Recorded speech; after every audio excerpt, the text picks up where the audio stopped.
Hello, everyone.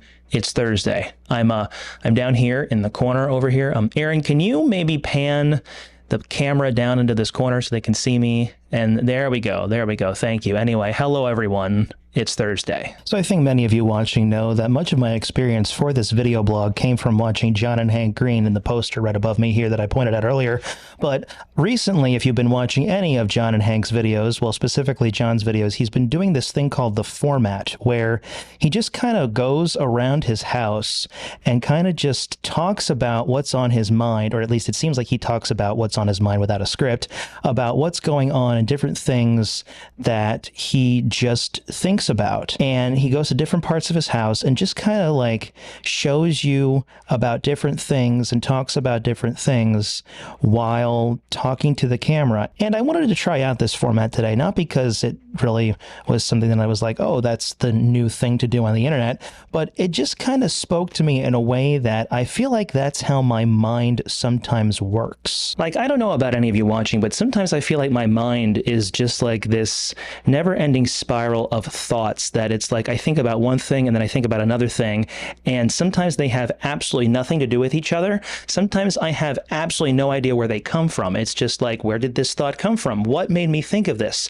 And then I go and try and think about it again a few minutes later, and it's like, what was I thinking about? And like, it's weird to me because sometimes I then want to go and tell someone what I was thinking about, but then I can't remember what it was that I was thinking about, so then I can't tell them what it was. See, this is like kind of how my mind is going right now. There's no real sense of direction. There's no real sense of any sort of plan. There's no real script. I'm just talking randomly, and in my mind, it doesn't make sense. I don't know. Maybe you can relate to this. Perhaps you can't. I don't know. Why don't we go outside? It is just an absolutely beautiful day today. We had a stretch of like 90-degree weather where it was just absolutely humid and disgusting to be outside, but it is beautiful. The sky is blue. There are some clouds. It's starting to feel like fall.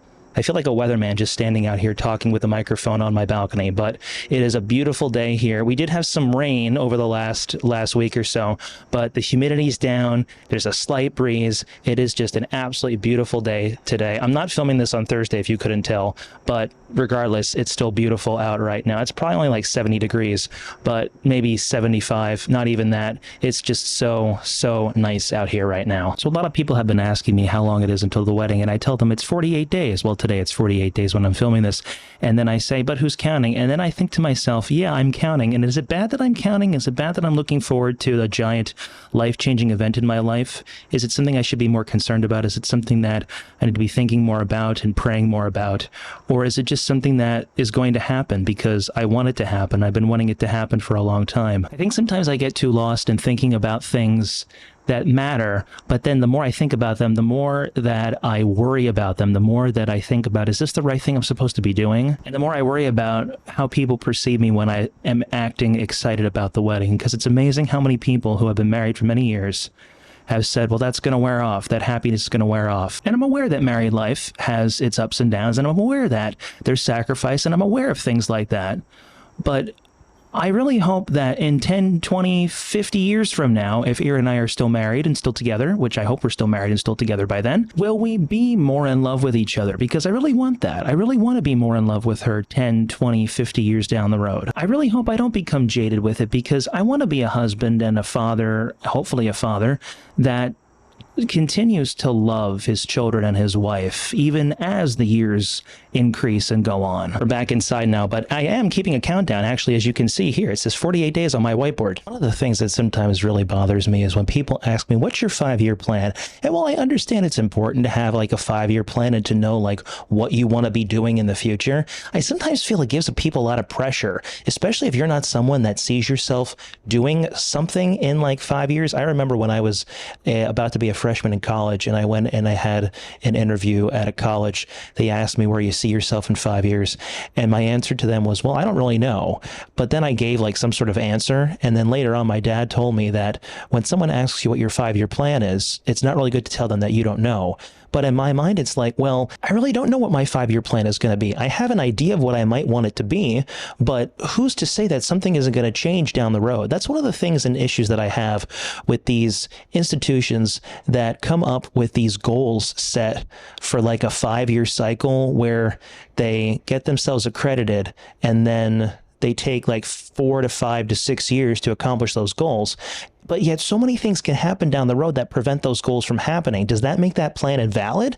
Do we have to go back and redo everything because we didn't achieve those goals? Like, I'm not saying that goal setting isn't bad. It's just I feel that sometimes setting a goal can be almost to some degree limiting depending on how broad it is, how difficult it is to attain, if certain factors get in the way of us achieving that goal. Like, I think it's important that we set goals for ourselves and for our families or for our marriages or whatever it might be. But sometimes I feel we need to be allowed, or we need to have the ability to adjust them if needed without the penalties that sometimes come with that adjustment. Now, I feel like goal setting is really important with the understanding that sometimes the goals that we set change over time. One of the important things I think about goals is that they allow us to set growth opportunities. Some of the best advice that I got when I was in college, and I think I've shared this before, was from my college advisor, who said that growth doesn't happen when you are comfortable. The only way that we can grow and become better versions of ourselves is if we allow ourselves to step out of what we know is comfortable and into something that's not so far out of our grasp, but to a degree that we can accomplish it if we put forth that additional effort. And by allowing ourselves to step outside of what we know is comfortable and allowing ourselves to take that next step, we then can do it again and again, and it soon becomes habitual, and it's easier to do. It's easier to grow in that mind. The way that I described it, the phrase that I came up with several years ago, was becoming comfortably uncomfortable. Again, not allowing ourselves too far outside of that zone where we know and understand things, but just enough where we're able to challenge ourselves to a point where we can be successful. It occurred to me recently that 10 years ago was my senior year of my undergrad. And coming this spring, it will be 10 years that I graduated with my undergrad degree. And part of me is trying to sit with that and trying to accept that, yes, it has been 10 years, 1 decade. Now I realize, yeah, okay, what is 1 decade to some people? Well, to me, it's a lot. And I don't really want to underestimate anyone else's experiences or whatnot and how long it's been for them. But 10 years is a long time. 10 years is a lot of time for growth to happen. It's double what the professor at the college, whatever college it was, asked me, where I saw myself in 5 years. Now, did I know that 5 years from then that I was going to be living in the basement of a friend's house, making YouTube videos and driving vans for a school district? No, I did not. But I firmly believe that that year, the year of me living in the basement, driving the van, starting this YouTube channel, that was preparing me for what was to come in the future. Did I know it then? Definitely not. Did I openly embrace it when it happened? I was a little reluctant, but it was definitely something that I was looking for, and it was definitely something that I thought, yeah, this is really something that I want to do. So allowing growth to happen in your life can help you become a better person, I think, is basically what I'm saying. I don't know if this format was useful.